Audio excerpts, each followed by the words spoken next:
দেখেন পাকোড়াগুলো কতটা সুন্দর হয়েছে, একদম উপর দিয়ে মসমস আর ভিতর দিয়ে দেখেন কতটা সফট, আর খেতে কিন্তু সেই দারুণ হয়েছে।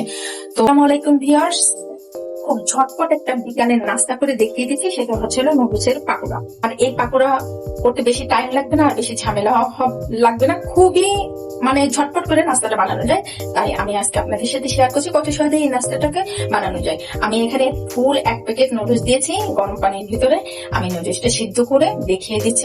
তো ভিউয়ার্স, আমার নুডলসটা সিদ্ধ হয়ে গিয়েছে। এখানে আমি পরিমাণ মতো কাঁচামরিচ কুচি নিয়ে নিলাম আর পেঁয়াজ কুচি নিয়ে নিলাম, পরিমাণ মতো লবণটাকে নিয়ে নিলাম, নুডলসের মশলাটাকে দিয়ে দিলাম, একটা ডিম ভেঙে নিলাম, হালকা পরিমাণে ময়দা নিয়ে নিলাম।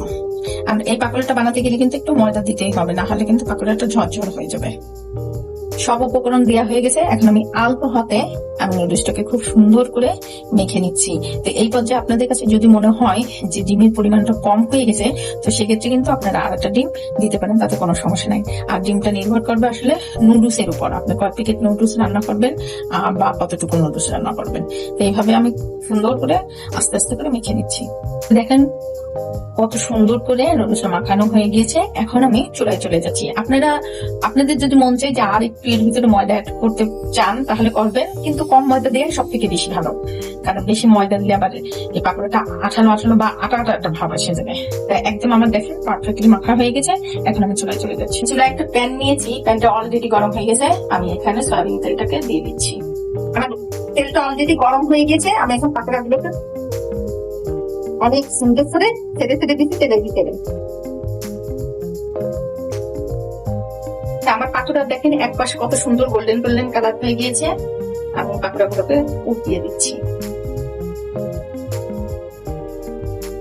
তো আমার পাকোড়াটা কিন্তু দেখেন কত সুন্দর ভাজা হয়ে গিয়েছে। আমি এখন পাকোড়াগুলোকে উঠিয়ে নিচ্ছি। এইভাবে করে আমি বাকি পাকোড়াগুলো সুন্দর করে ভেজে নেব। ভিউয়ার্স, একে একে সবগুলো পাকোড়া আমার ভাজা হয়ে গেছে নুডলসের। তো ভিউয়ার্স, এরকম পাকোড়ার সঙ্গে যদি একটু সস থাকে তাহলে তো বলার অপেক্ষায় রাখে না। তো আপনারা যদি আমার চ্যানেলে নতুন হয়ে থাকেন, প্লিজ আমাকে লাইক কমেন্ট শেয়ার করবেন আর কমেন্টস করে জানিয়ে দেবেন আমার রেসিপিগুলো আপনাদের কাছে কেমন লাগে। ইউটিউব থেকে দেখে থাকলে অবশ্যই একটা সাবস্ক্রাইব করে দিবেন, আর ফেসবুক থেকে দেখে থাকলে অবশ্যই একটা লাইক এবং ফলো দিয়ে রাখবেন। তো দেখেন পাকোড়াগুলো কতটা সুন্দর হয়েছে, একদম উপর দিয়ে মসমস আর ভিতর দিয়ে দেখেন কতটা সফট, আর খেতে কিন্তু সেই দারুণ হয়েছে। তো বাসায় একবার জাস্ট এভাবে ট্রাই করবেন। আর মেহমান আসার সাথে কিন্তু আমরা ঝটপট করে এই নাস্তাটা কিন্তু রেডি করতে পারি চায়ের সঙ্গে। তবে কিন্তু সবাই ভালো থাকবেন, সুস্থ থাকবেন, নতুন নতুন কোনো রেসিপি নিয়ে আবার সামনে হাজির হবো। আল্লাহ হাফেজ।